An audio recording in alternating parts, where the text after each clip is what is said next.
인사하겠습니다. 네, 잘 오셨습니다. 네, 오늘 비가 올지 모르고 우산을 안 들고 오신 성도님들도 많으신 것 같은데 다행히 비는 그친 것 같습니다. 네, 이솝우화에는 다들 아시는 것처럼 다음과 같은 이야기가 나옵니다.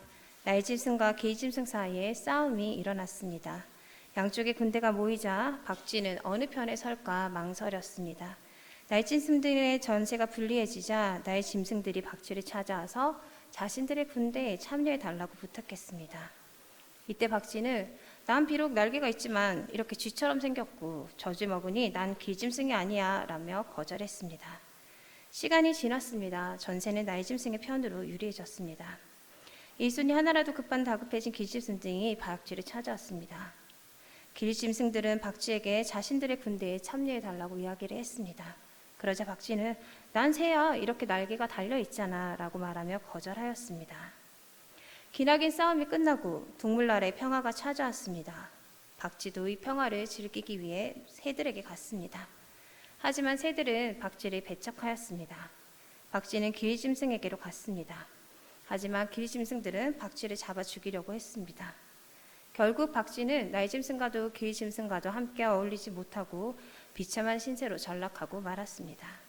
그때부터 박쥐는 동굴에 들어가서 살게 되었다고 합니다. 박쥐가 왜 모든 동물들에게 배척을 받는 신세로 전락을 했을까요? 그것은 이쪽도 저쪽도 아니었기 때문입니다. 단지 자신에게 유리할 때에만 이쪽에 붙었다가 저쪽에 붙었다가 했습니다. 사람들은 간에 붙었다 쓸개에 붙었다 하면서 자신의 이익만 찾는 사람을 좋아하지 않습니다. 저는 비기독교인들을 만날 때 자주 듣는 질문이 있습니다. 그들은 저에게 성경은 무슨 책이냐, 하나님은 누구시냐, 신앙을 가진 유익이 무엇이냐 이러한 질문들은 하지 않습니다.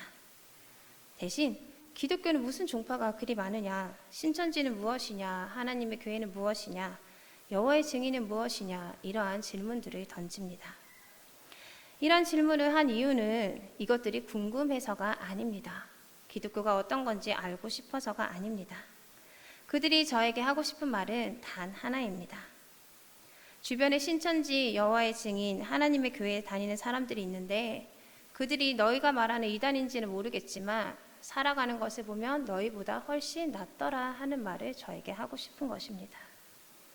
기독교인들의 삶에 대해서는 부정적인 인식이 가득하나 특히나 여호와의 증인들에 대해서는 긍정적인 인식들이 있는 것을 많이 보았습니다. 그들이 그렇게 생각하는 이유는 단 하나였습니다. 이단 종교를 믿는 사람들은 자신들이 믿는 바에 따라 언제 어디서나 소신 있게 행동한다는 것입니다. 예를 들면 여호와의 증인들의 병역 거부가 옳은 것은 아닙니다. 하지만 그들이 가르침에 따라서 자신들의 모습을 지켜나가는 것이 좋아 보인다고 사람들은 이야기를 합니다. 또 커피숍을 운영하는 어떤 분은 자기의 가게에 여호와의 증인들이 많이 온다고 합니다. 그들은 가난하지만 물질에 얽매이지 않는 모습을 보이고 날마다 싱글벙글 웃으며 예의 있게 행동한다는 것입니다. 그런데 기독교인들은 정통 종교라고 하면서 왜 그렇게 살지 못하느냐 하고 저에게 묻곤 합니다. 이런 질문들은 저를 곤혹하게 만들기도 하지만 또 한편 정신을 바짝 차리기도 합니다. 그리고 물론 씁쓸하고 슬픈 마음을 들게도 합니다. 왜 세상이 바라보는 기독교가 이러한 모습이 되었나 회개하게 됩니다. 아마도 우리가 하나님께 한 발, 세상에 한 발, 어중간한 모습으로 걸쳐있기 때문은 아닐까 생각합니다. 이 어중간한 모습이 사람들에게는 박쥐처럼 보입니다. 우리는 어중간한 모습을 한 사람을 얼뜨기, 반푼이라고 부릅니다. 얼뜬 사람, 반푼이, 팔푼이 이렇게 불리는 사람들은 다른 사람들에게 놀림을 받습니다. 무시를 당합니다. 그러나 똑똑하고 다부진 사람은 다른 사람들이 함부로 대하지 못합니다. 하지만 이도 저도 아닌 모습은 사람들이 무시하기에 딱 좋은 모습입니다. 모세는 이스라엘 백성들이 이러한 모습이 되지 않기를 바랐습니다. 하나님의 백성들이 세상에서 우스운꼴을 당하지 않기를 바랐습니다. 왜냐하면 우리들의 모습이 하나님의 얼굴이고 하나님의 영광이기 때문입니다. 신명기는 모세 오경의 마지막 책입니다. 모세가 자신의 죽음이 임박함을 알고 이스라엘 자손들에게 간곡하게 하나님을 잘 믿을 것을 이야기하고 있는 책입니다. 이스라엘 백성들의 이집트 탈출을 인도했던 모세는 가나안 땅을 정복하기 직전, 이제 막 요단강을 건너서 가나안 정복 전쟁을 개시하기 직전에 이스라엘 백성들에게 하나님의 뜻을 전합니다. 이스라엘 백성들은 가나안을 정복하기 전 마지막으로 머물렀던 모압 평지에서 다시 하나님 앞에 언약을 세웁니다. 신명기에서 모세는 출애굽 시대 40년의 광야 여정을 해고하고 하나님이 우리에게 베푸신 일이 어떠한지, 하나님이 누구신지를 살펴보고 하나님의 율법에 대한 순종을 거듭하여 촉구합니다. 신명기는 출애굽 시대의 역사와 율법 전반을 망라하며 해고하는 동시에 가나안 정착 이후라는 미래적 상황까지도 염두에 두고 있습니다. 신명기에 주로 나타나는 단어는 기억하라, 순종하라, 잊지 말라입니다. 신명기에서 모세는 하나님의 백성이 가나안 백성도 하나님의 백성도 아닌 어떤 모습이 될까 노심초사했습니다. 신명기는 출애굽기, 레위기, 민수기의 반복적인 책이 아닙니다. 신명기는 다음 세대들을 향한 모세의 유언적 설교입니다. 지금 모세가 말하는 대상들은 광야 2세대라고 불리는 사람들입니다. 이집트에서 탈출한 자들이 아니라 광야에서 태어난 자들입니다. 그들에게 모세는 하나님에 대해, 이스라엘의 역사에 대해, 하나님과 이스라엘의 관계에 대해 이야기를 하며 하나님과 그들이 얼마나 특별한 관계이며 얼마나 친밀한 관계인지를 말합니다. 그렇게 광야 2세대들에게 어떠한 경우에도 하나님을 잘 믿으라고 이야기합니다. 하나님의 영광이 가나안 땅에 비치느냐 아니면 하나님의 이름이 먹칠을 당하느냐 하는 것이 그들의 믿음과 그들의 행위에 달려있기 때문입니다. 모세는 하나님의 이름이 땅에 떨어지는 것을 두려워했습니다. 못 견뎌 했습니다. 왜냐하면 모세는 하나님의 영광을 본 자이기 때문입니다. 하나님의 살아계심을 믿고 알고 있기 때문입니다. 그렇게 모세는 하나님이 하나님 되심, 하나님의 영광에 모든 관심이 있었습니다. 비단 모세뿐만이 아닙니다. 하나님을 만난 사람은 하나님의 이름의 영광을 위해서 가만히 있지 않습니다. 하나님의 영광을 맛본 사람은 하나님의 이름이 땅에 떨어질까 봐 그저 바라만 보고 있을 수 없습니다. 그 옛날 비느하스가 그랬던 것처럼 하나님의 질투심으로 질투하여 하나님의 이름을 먹칠하는 것을 용납하지 않습니다. 시편 106편 28절 30절의 말씀을 함께 읽겠습니다. 같이 읽겠습니다. 그들이 또 부올의 바알과 연합하여 죽은 자에게 제사한 음식을 먹어서 그 행위를 주로 경노하게 함으로써 재앙이 그들 중에 크게 유행하였도다. 그때 비느하스가 일어서서 중재하니 이에 재앙이 그쳤도다. 이 말씀은 민수기 25장의 이야기를 말한 것입니다. 이스라엘 백성이 시딤에 머물러 있을 때 모압 여자들과 음행을 하였습니다. 이스라엘 백성들은 모압 여인들을 따라 그들의 신에게 절하고 음식을 먹었습니다. 이 일로 인해 백성의 수령들은 죽음을 당했습니다. 그 일 있고 난 후에도 사람들은 정신을 차리지 못했습니다. 이방신들의 제사에는 음란이 꼭 들어갑니다. 그래야 남신과 여신이 생명을 잉태하여 자신들에게 풍요함을 준다고 생각했기 때문입니다. 시딤에서 이 모습을 본 남자 한 명이 바알의 제의를 따라 하기 위해서 미디안의 한 여인을 데리고 들어옵니다.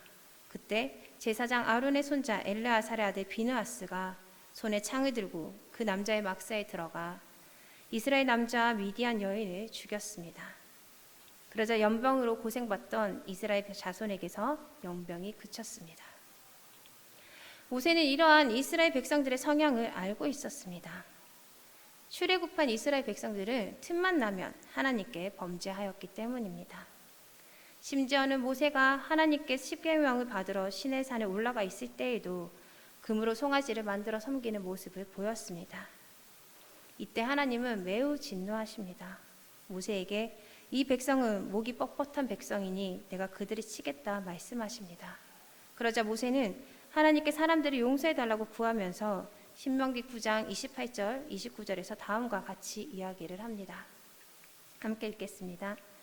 주께서 우리를 인도하여 내신 그 땅 백성이 말하기를 여호와께서 그들을 인도하여 들일 만한 능력도 없고 그들을 미워하기도 하사 광야에서 죽이려고 인도하여 내셨다 할까 두려워하나이다. 그들은 주의 큰 능력과 표심팔로 인도하여 내신 주의 백성 곧 주의 기업이로소이다 하였노라. 아멘. 모세는 하나님께 한 번만 봐주십시오. 어떻게 출애굽한 백성인데, 어떻게 지금까지 하나님께서 인도하신 백성인데 그러십니까? 지금 하나님이 우리를 치시면 이 세상 사람들이 하나님 알기를 우습게 알 것입니다. 지금까지는 하나님이 어찌어찌 하셔서 우리를 겨우 끌고 왔지만 이제는 하나님도 능력이 없어서 우리를 버린 것으로 생각할 것이니 하나님의 이름을 생각하셔서 우리를 참아 주십시오. 하나님 체면이 뭐가 됩니까? 라고 하나님께 이야기를 합니다. 모세는 이스라엘 백성들을 생각해서 하나님 앞에 중보자로 섰습니다. 그런데 그것보다 더 큰 이유가 있습니다. 바로 하나님의 그 이름의 영광 때문이었습니다. 하나님의 백성이야 하나님이 다른 민족을 선택하셔서 다시 만들어 가시면 됩니다. 그러나 하나님의 이름이 이스라엘 백성들로 인해서 능력 없는 하나님, 이스라엘을 구원할 힘이 없는 하나님이 될까봐 모세는 노심초사하였습니다. 또 모세는 하나님의 이름 앞에 있는 이스라엘 백성들의 신분에 대해서 잘 알고 있었습니다. 이스라엘은 민족이 대단해서 하나님이 그들을 선택한 것이 아닙니다. 다른 민족들보다 천성이 착하고 의로워서 하나님의 백성이 된 것이 아닙니다. 단지 하나님이 선택하셨기에 하나님의 능력으로 만들어져 가는 나라였습니다. 이스라엘 민족의 유일한 힘은 하나님을 믿는 것, 하나님을 경외하는 것, 하나님 앞에 거룩한 것임을 모세는 알았습니다. 그리하여 모세는 죽음을 앞에 내려놓고 사랑하는 다음 세대들에게 하나님을 경외하라, 하나님의 모든 규례와 명령을 지켜라, 하나님을 잃어버리지 말라, 하나님을 사랑하라고 말하고 있습니다. 이것을 행하지 않을 때 우리는 복의 길에서 떠나면 물론이며 세상에서 아무것도 아닌 사람이 되고 머리카락을 잘린 삼손이 어떠한 힘도 쓰지 못하고 블레셋 사람들의 놀림거리가 된 것처럼 우리 역시 그러한 모습이 됩니다. 짠맛을 잃은 소금이 되어서 단지 버려질 뿐입니다. 이스라엘 백성이 들어가야 할 약속의 땅 가나안은 정신을 바짝 차려야만 살아갈 수 있는 곳입니다. 그곳에는 이스라엘 백성들이 정신을 빼놓을 만한 일들이 너무나도 많이 있기 때문입니다. 가나안은 당시 문화가 극도로 발달한 곳입니다.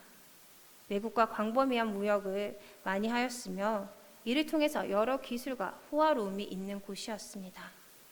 건물은 으리으리하였고 배수시설까지 갖추고 있었습니다.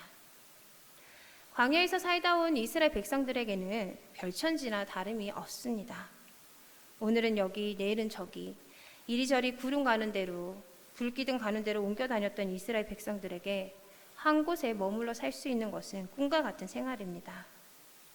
날마다 텐트에서 불편함을 감수하고 잠을 자던 이스라엘 백성들에게 으리으리한 건물은 그들의 넋을 빼놓기에 충분했습니다.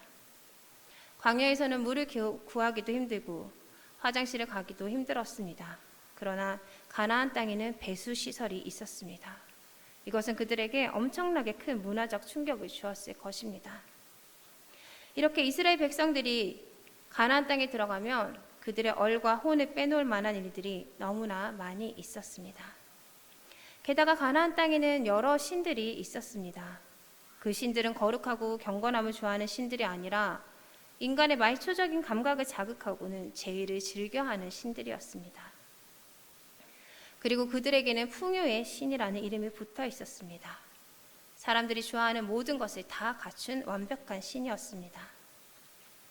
하나님은 하나님의 형상을 만들지 말라고 하였지만 가나안 땅에 있는 신들은 눈에 보이고 손에 잡히는 조각들이라 이스라엘 백성들에게는 신앙심을 자극하기에 충분했습니다. 사람은 무언가 눈에 보이고 손에 잡힐 때 좀 더 강력한 믿음과 의지를 가지기 때문입니다. 더욱이 가나안 땅은 들어가기만 하며 모든 것을 차지할 수 있는 레드카펫이 깔려있는 그러한 곳이 아니었습니다. 이스라엘 백성들은 가나안 땅에 들어가서 땅을 밟는 곳곳마다 싸움을 하여야 했습니다. 요단강을 건너자마자 여리고성에서 싸워야 했고 그 후로도 아이성 전투, 아말렉 전투 등 군사적이고 물리적인 전투를 계속했습니다. 이스라엘 백성들은 육체적인 싸움은 물론 가나안 땅을 지배하고 있던 여러 문화와 종교들과도 영적 싸움을 계속해야 했습니다. 가나안 땅의 신문물을 수용할 때마다 그들은 그것의 근원이 무엇이며 왜 이런 생각들과 이런 물건들이 나왔는지 따져야 했습니다. 그래서 아무리 보기에 좋고 먹음직스럽고 탐스럽다고 하더라도 그 근원이 하나님이 기뻐하시지 않는 것이라면 그들은 과감히 버려야 했습니다. 이 모든 상황을 미리 아셨던 하나님은 이스라엘 백성들을 광야의 시간을 통해 훈련시키셨습니다. 하나님은 그들을 얼마나 사랑하시는지, 보호하시는지, 그들을 어떻게 입히고 기르셨는지를 하나님은 알려주셨습니다.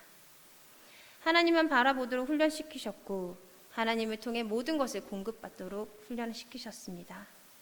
또한 하나님만이 유일하신 신이심을 보여주셨습니다. 하나님은 이집트에서 노예 생활을 했던 이스라엘 백성들을 광야라는 곳을 통해서 그들의 믿음과 정신과 삶의 태도와 가치관을 바꾸시는 일을 하셨습니다. 노예로 살았다는 것, 종으로 살았다는 것은 육체적인 어려움은 물론이고 정신적으로도 나약하고 협소한 생각을 할 수밖에 없습니다. 노예는 바쁜 육체적 노동을 하느라 생각할 시간이 없습니다. 그래서 생각하는 힘이 점점 줄어듭니다. 잠시 쉬는 시간이 주어지면 피곤한 육체를 달래기에 바쁘지 고도의 정신적 활동의 사고를 할 여유가 없습니다. 그리고 생각을 해도 달라질 게 없다는 익숙해진 패배감 때문에 그들은 현실을 받아들이고 하루라도 더 혼나지 않기 위해, 하루라도 밥을 조금 더 많이 먹기 위해 열심히 일할 뿐이었습니다. 노예로 살았던 그들은 어려움이 있으면 쉽게 포기해버립니다. 광야에서 맛있는 음식이 먹고 싶어서 다시 애굽으로 돌아가 종살이를 했으면 좋겠다 말하는 그들이었습니다. 그만큼 그들은 어려운 일이 있을 때 헤쳐나가려는 능력보다는 누군가의 밑에 들어가도 밥만 먹으면 좋겠다는 생각을 했습니다. 몸은 자유인이지만 생각하고 사고하고 선택하는 것은 자유가 아닌 굴복에 익숙해져 있었습니다. 하나님은 광야에서 이스라엘 백성들의 노예 근성과 패배주의를 없애 훈련을 하셨습니다. 이스라엘 백성들은 광야의 시간을 통해서 하나님에 대해 알고 하나님을 따를 때에만 자신들이 살아갈 수 있음을 몸으로 알았습니다. 그렇게 하나님을 중심으로 모든 것을 생각하는 훈련을 했습니다. 그렇지만 하나님은 이러한 훈련이 가나안 땅이라는 실전에서는 무너질 것을 아셨습니다.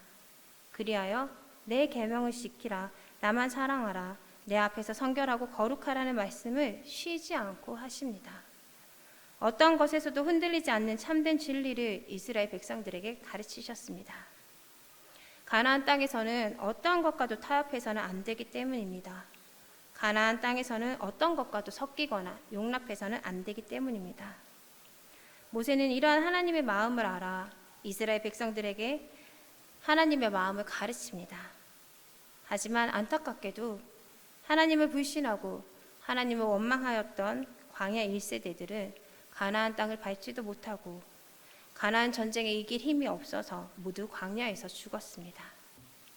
그래서 지금 새로운 세대인 광야 2세대들에게 그들의 조상과는 달라야 한다고 이야기를 하고 있습니다.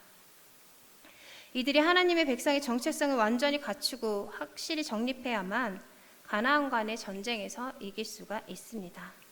더 나아가 가나안 사람들에게 하나님 나라를 전파할 수 있습니다. 가나안 땅에 들어가기 직전의 이스라엘 백성들의 모습은 지금을 살아가는 우리의 모습과 같습니다. 우리도 가나안 땅과 같은 시대를 살고 있습니다. 세상에는 우리를 유혹하는 것들이 너무나 많이 있습니다.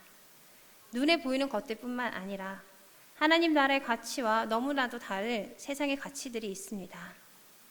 하나님을 믿고 따르는 것이 미련한 일이라고 생각되도록 만드는 일들이 많이 있습니다. 가나안 땅은 우상 숭배와 다른 풍습 등 눈에 보이고 명확하게 다름이 드러나는 행위들과 싸움이었습니다. 눈에 보이는 것들은 조심하며 어느 정도 분별이 되었습니다. 그러나 함께 살면서 그들은 이방 문화를 받아들이고 말았습니다. 그러나 현대는 더욱더 큰 싸움이 벌어지고 있습니다. 눈에 보이지 않는 가치관들, 세계관들의 싸움입니다. 하나님을 믿는다고 하면서도 분별하기가 쉽지 않습니다. 우리 삶 저변에 깔린 인식의 문제이며 나 자신과의 싸움이기 때문입니다. 세상은 참고 기다리고 인내하는 삶보다 그때그때 나의 이익에 따라 가치를 바꾸고 말을 바꾸고 행동을 바꾸는 것을 지혜라 가르칩니다. 속보다 겉이 더 중요하다고 말합니다. 공공의 유익을 위해 사는 것보다 나의 유익을 위해 사는 것이 똑똑이라 가르칩니다. 사회는 증오와 미움, 갈등과 대립으로 점철되어 있습니다. 이 안에서 정의와 공의의 개념이 바뀌어버렸습니다. 성경이 말씀하시는 정의와 공의는 사랑의 실천을 이야기합니다. 모세오경에서 하나님이 말씀하신 가난하고 힘없는 자들을 보호하며 그들이 사회 구성원으로 살아갈 수 있도록 하는 것이 공의입니다. 가난하고 약한 자라고 불이익을 당하지 않고 부자와 권력을 가진 자라고 특혜를 주지 말라는 것입니다. 이럴 때 우리는 사람을 지으시고 사랑하시는 하나님을 인식하게 되며 창세기에서 하나님이 말씀하신 생육하고 번성하여 땅에 충만하라, 땅을 정복하라, 바다의 물고기와 하늘의 새와 땅에 움직이는 모든 생물을 다스리라 하시니라는 창세기 1장 28절의 말씀대로 하나님의 뜻으로 세상을 다스리게 되는 것입니다. 이렇게 사회가 하나님과 바른 관계를 맺는 것을 공의라고 하며 이를 위해 각 개인은 하나님 앞에서 진실하게 정의롭게 살아야 합니다. 그런데 언제부터 정의랑 공의라는 개념이 상대방이 벌받는 것, 누군가가 잘못되어 내 속이 후련해지는 것으로 해석되기 시작했습니다. 그래서 우리는 언제나 정의롭고 상대는 언제나 불법이라고 말합니다. 더 나아가 그때는 틀리고 지금은 맞다라는 태도를 취합니다. 상대에게는 절대적인 기준을 들이대면서 우리에게는 포스트 모더니즘적인 사고를 하고 있는 것입니다. 선과 악의 개념도 바뀌었습니다. 좋은 게 좋은 것, 다수에게 이익을 주는 게 옳은 것, 선이라는 가치가 팽배합니다. 다수가 싫어하면 불편해하면 선도 이제는 악이라고 합니다. 이제 더 이상 선과 악의 영역이 하나님의 영역이 아니게 되었습니다. 사람들의 호불호에 따라서 선과 악이 판단됩니다. 그리고 다수에게 좋다는 선도 지금 좋은 것이지 보편적으로 좋은 것이 아닙니다. 사람들로부터 인기와 명예를 얻을 수 있다며 사람을 기쁘게 하는 일이라면 모든 일을 행하라 가르칩니다. 경쟁에서는 상대를 이기는 것만이 절대적인 선이기에 그 과정에서는 공정함도 올바름도 경계 규칙도 필요 없다고 말합니다. 강한 자가 이기는 것이 아니라 이긴 자가 강하기에 무조건 이기라고 말합니다. 또한 물질이 우리 삶 전반의 모든 것을 지배하고 결정합니다. 내세는 없는 것처럼 현세에만 집중하여 살라고 말합니다. 사도 바울은 복음을 전할 때 다른 것을 말하지 않았습니다. 오로지 예수님의 십자가 고난과 부활만 전했습니다. 천국이 있는 삶, 부활이 있는 삶은 기독교에서만 말하는 참된 진리이며 세상이 알지 못하는 비밀입니다. 이것을 아는 사람은 이 땅에 발을 붙이고 살지만 하나님 나라의 삶을 살 수 있습니다. 이 놀라운 비밀을 아는 사람은 하늘의 능력으로 살아갈 수 있습니다. 이 놀라운 비밀을 아는 사람은 영적 분별력으로 세상을 분별할 수 있습니다. 그런데 현재 수많은 기독교인들도 현세에만 집중하며 살아가는 모습을 보입니다.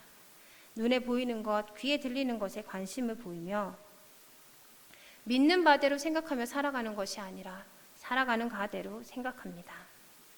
하나님을 단순히 나를 도와주시는 분으로 생각하며 신앙의 중심도 하나님 중심에서 자신의 중심으로 바뀌어버렸습니다. 그래서 세상 모든 가치들을 분별하지 않고 비판 없이 받아들이고 있습니다.